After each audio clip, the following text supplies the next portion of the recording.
Après la hiérarchisation du module, intéressons-nous maintenant à l'enrichissement du texte, ainsi qu'aux divers éléments que l'on pourra intégrer dans une page web.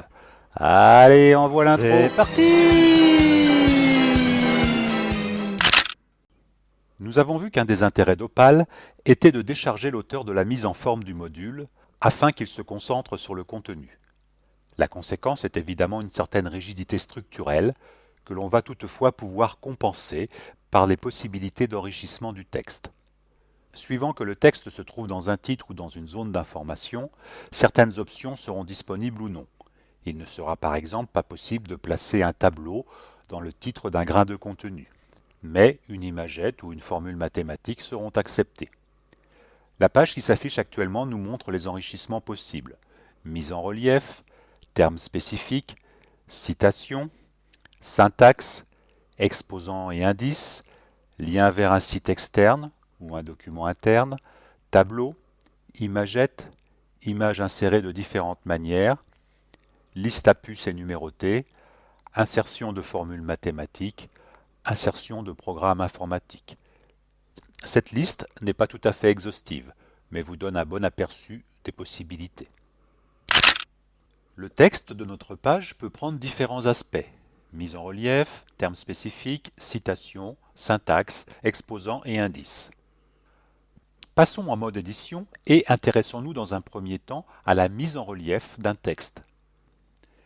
Elle se traduit, après la sélection de la zone texte souhaitée, par l'utilisation de l'outil permettant d'obtenir l'effet désiré. La suppression de la mise en relief se fait par un simple clic sur l'icône associée à l'outil. Notons que cet outil, et ceux que nous allons voir par la suite, sont aussi disponibles dans le menu contextuel, tant pour la mise en forme que pour sa suppression. En plus de la mise en relief, nous disposons par la même méthode des options termes spécifiques, citation, syntaxe, indice ou exposant.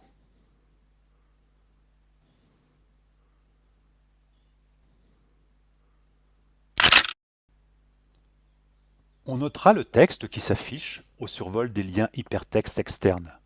Un clic ouvre le lien du site dans un nouvel onglet, tandis que le type de document s'affiche pour les liens internes.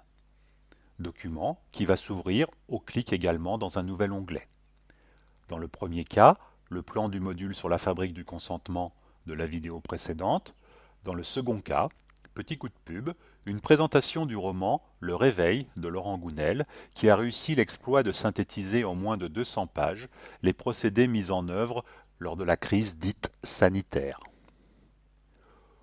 Ouvrons l'éditeur, sélectionnons un texte. Dans le cas d'un lien vers un site web, qui se fait par la même méthode que précédemment, il faut bien sûr préciser l'URL du site pointé. Un outil permet de vérifier la validité de l'adresse. Il est également possible de saisir un texte qui s'affichera au survol du lien hypertexte par le curseur de la souris. Les liens vers des documents permettent d'ouvrir un document quelconque sous différents formats. Il faut au préalable avoir chargé le document dans l'explorateur par importer un fichier du menu contextuel.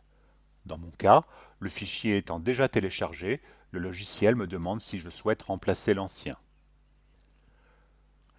De retour dans l'item de mon module, je peux alors créer le lien dans la zone d'édition du module Opal.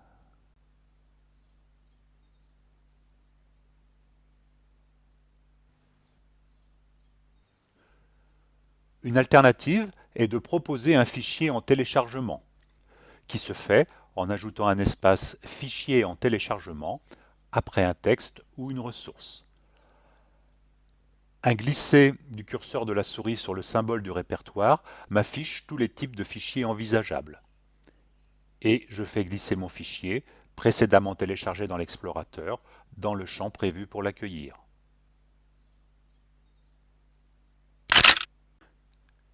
L'insertion d'un tableau, grâce à l'outil prévu à cet effet, ne présente pas de difficulté particulière. Il suffit de choisir graphiquement le nombre de lignes et de colonnes, puis de remplir les cellules. Attention toutefois, Même si Opal permet d'intégrer des tableaux, ses possibilités sont limitées, ce n'est pas un tableur. Je supprime mon tableau par CTRL Z. Une imagette peut permettre, par exemple, de préciser une caractéristique de la zone de texte qui va suivre. Ici, nous précisons, par le panneau Travaux, que cette zone est en construction. Ouvrons l'éditeur. De la même manière, l'intégration d'une imagette nécessite au préalable le chargement de l'image par une des méthodes habituelles, par exemple l'importation d'un fichier. Puis, dans mon module, par un clic droit à l'endroit souhaité, insérer un item dans le paragraphe, puis Imagette. Choisir ensuite l'item voulu depuis l'explorateur et vérifier que l'image est bien présente dans la visualisation. Profitons de ce moment pour préciser quelques caractéristiques de l'insertion d'images. Pour la construction de notre module sur les techniques de manipulation, voici par exemple une illustration fort intéressante sur les maîtres en la matière que sont les possesseurs de médias. Cependant, lorsque je clique sur cette image, je ne peux zoomer et elle reste illisible. Analysons la raison.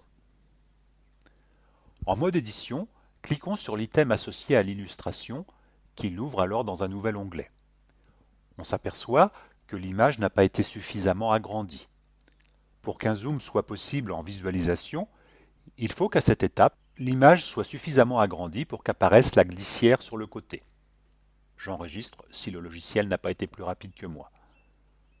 De retour en visualisation, après réactualisation de la page, je constate cette fois qu'il est possible de zoomer l'image et de voir par exemple que BFM TV, L'Express et Libération appartiennent au même groupe, Altis, sous l'égide de Patrick Drahi. Chacun en tirera les conclusions qu'il voudra. Cette relation entre la taille de l'image et la possibilité de zoom reste vraie quel que soit le contexte d'utilisation d'une image.